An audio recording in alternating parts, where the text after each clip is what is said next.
Friends, मैं नीरज सोनी और 7X career YouTube channel में आपका स्वागत है। और पिछले वीडियो में जो पिछले दो वीडियो से हम देख रहे हैं कि हमने पहले पूरा ब्रीफली समझ लिया कि ऑर्डिनरी डिफरेंशियल इक्वेशन में क्या है।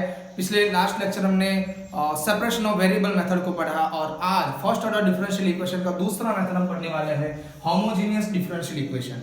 होमोजेनियस डिफरेंशियल इक्वेशन में होता क्या है, उसका फॉर्मेट क्या है और उसका प्रोसीजर क्या है सॉल्व करने का, चलिए देखते हैं।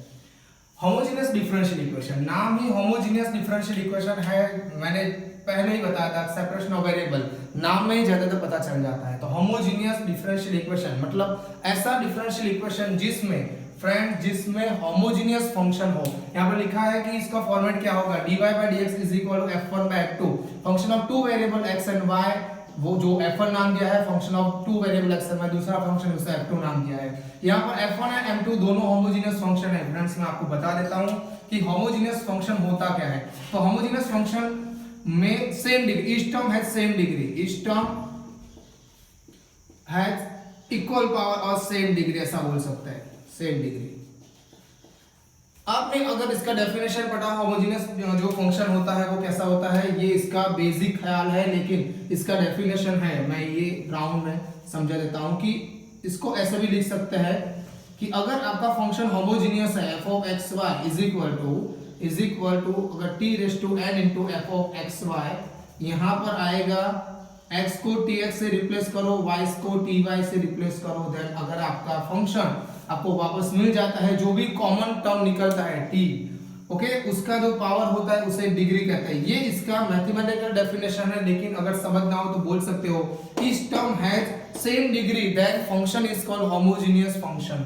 फॉर एग्जांपल फ्रेंड्स, ऐसे फंक्शन देखो f of x y is equal to x square plus y square, मतलब यहाँ पर जो टर्म है x का पावर 2 है, y का पावर 2 है, तो सेम पावर होमोजेनियस है। फिर x cube plus x square y।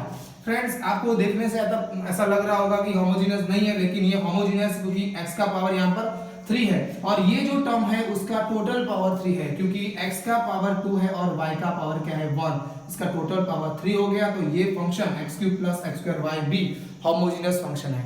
आप इस तरह से भी कर सकते हो, जो भी आपका फंक्शन दिया हो उसमें x को tx से रिप्लेस कर दो, y को ty से रिप्लेस कर दो और आपको आपका फंक्शन वापस मिल जाए, f of xy वापस मिल जाए।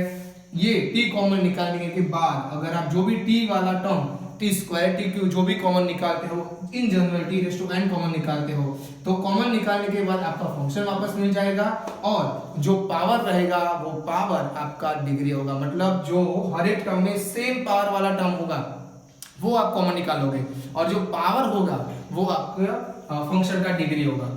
तो ये हमने समझ लिया कि होमोजेनियस फंक्शन क्या होता है। ऐसे फंक्शन अगर जिस डिफरेंशियल इक्वेशन में आपको दिखाई दे तो वो है होमोजेनियस डिफरेंशियल इक्वेशन। मतलब आपको इस टाइप के होमोजेनियस फंक्शन दिखाई दे तो वो है होमोजेनियस डिफरेंशियल इक्वेशन। यहाँ पर f1 f2 दोनों होमोजेनियस फंक्शन होंगे। सॉल्व कैसे करेंगे, तो अगर इसको सॉल्व करना है, होमोजेनियस डिफरेंशियल इक्वेशन को सॉल्व करना है, तो इसके लिए आपको वर्ड्स याद रखने पड़ेगा कि ये जो है नॉन सेपरेबल डिफरेंशियल इक्वेशन है। मतलब यहाँ पर नहीं, मुझे यहाँ पर लिखना पड़ेगा कि हमारा जो डिफरेंशियल इक्वेशन है वो नॉन सेपरेबल है। तो ऑब्वियसली अगर नॉन सेपरेबल है तो we have to convert into separable differential equation. मतलब मुझे उसको सेपरेबल वेरिएबल में कन्वर्ट करना पड़ेगा। तो अगर है ही नॉन सेपरेबल तो सेपरेबल में कन्वर्ट करने के लिए कुछ एजम्पशन लगाना पड़ेगा।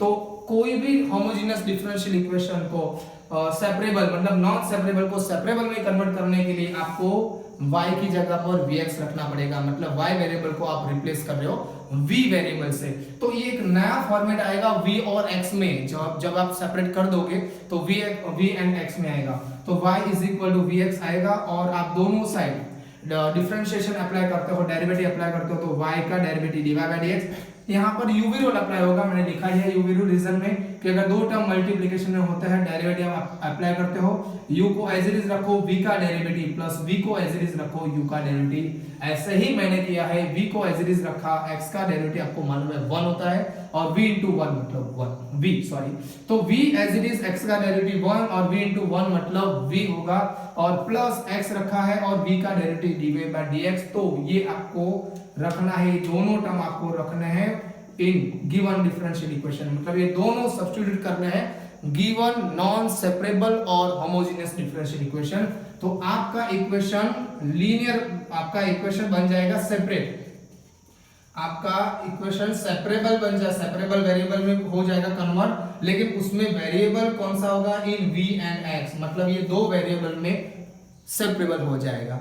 ओके, और सेपरेबल हो जाने के बाद आपको मालूम है, आप सिंपली दोनों साइड इंटीग्रेशन कर दो, आपको आंसर मिल जाएगा। तो ये फिर से एक बार देख लेते हैं कि फॉर्मेट क्या होता है, dy by dx is equal to f1 by f2 और f1 एंड f2 दोनों होमोजेनियस डिफरेंशियल इक्वेशन है। प्रोसीजर क्या है, प्रोसीजर याद रखने के लिए अगर किसी भी होमोजेनियस डिफरेंशियल इक्वेशन को पहचानना है तो आप क्या याद रखोगे कि डिफरेंशियल इक्वेशन है होमोजेनियस टर्म है या नहीं, ओके, सेम डिग्री वाले टर्म है या नहीं, तो वो पहचानने के लिए सॉल्व करना है तो आपको वर्ड्स याद रखना है नॉन सेपरेबल। नॉन सेपरेबल याद रखोगे तो आपको समझ में आ जाएगा कि आपको कुछ एजम्पशन करना है, क्यों, क्योंकि उसको सेपरेबल बनाना है। तो y is equal to vx होगा और y का डेरिवेटिव dy by dx, आपको मालूम है y वेरिएबल को रिप्लेस कर रहे हैं v से, तो ऑब्वियसली dy by dx भी जहां पर आएगा उसको भी आपको v में कन्वर्ट करना पड़ेगा। ये दोनों टर्म आप सब्स्टिट्यूट कर दोगे तो आपका होमोजेनियस डिफरेंशियल इक्वेशन और नॉन सेपरेबल डिफरेंशियल इक्वेशन वो हो जाएगा सेपरेबल डिफरेंशियल इक्वेशन। तो ये फ्रेंड्स मैंने ये पूरा प्रोसेसर समझा दिया है, एक छोटा सा एग्जांपल हम समझ लेते हैं क्या है। Okay, thank you.